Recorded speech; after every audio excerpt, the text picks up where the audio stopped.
Opération Mars Bleu dans le hall du groupe hospitalier Paris-Saint-Joseph. Au programme de cette journée d'information sur la prévention du cancer colorectal, des ateliers d'échange et des démonstrations pour démystifier la campagne nationale de dépistage. Vous avez fait quoi, un test? Il y a combien de temps? Ah oui, donc vous devez faire une coloscopie. Alors je pense qu'il y a tout d'abord une information à donner sur quel type de dépistage. Je crois que là c'est très important d'insister sur cet élément. C'est-à-dire qu'il faut bien différencier les gens à risque de polypes ou de cancer, que ce soit personnel ou familiaux, les gens qui ont des symptômes et qui doivent avoir un dépistage par coloscopie, et puis les autres, la grande majorité des patients, qui nécessitent essentiellement un test de dépistage immunologique par recherche de sang dans les selles. Et je crois que là, le point est extrêmement fort. Donc ça, c'est le premier message à faire passer aux gens. Un pins et un ruban bleu sont distribués pour entamer la discussion. Il n'y a que le médecin généraliste qui donne le test gratuitement. Et donc profitez-en si vous allez chez le médecin pour des gens qui ont reçu la lettre mais qui ne font pas le dépistage, d'autres qui n'ont pas reçu la lettre donc ne sont pas forcément au courant. Après il y a aussi la campagne à la radio qui marche pas mal et les gens ont entendu qu'il fallait se faire dépister donc sont intéressés et viennent poser des questions. Et pour poursuivre la sensibilisation sur la survenue, les risques et les traitements de ce cancer, direction le côlon géant.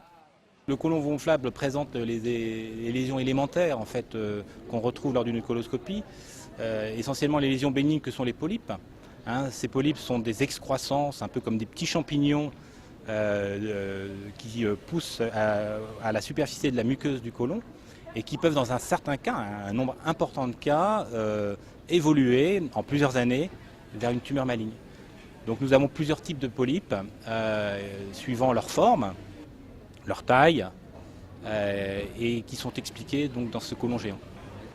Juste à côté, sur le stand animé par l'ADK 75, le nouveau test immunologique de dépistage est au cœur des explications.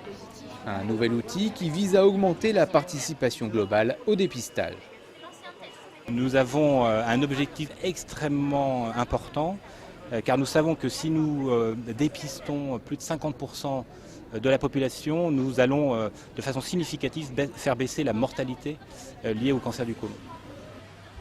Le mannequin permet quant à lui une exploration du côlon par l'endoscope, afin d'expliquer le déroulement et l'objectif de la coloscopie. On voit très bien le côlon. La coloscopie est d'une part un examen diagnostique, bien sûr, mais un examen thérapeutique, c'est-à-dire que nous sommes maintenant, avec les nouvelles technologies, à même de retirer des polypes de petites, de moyennes, voire de grandes tailles, quotidiennement.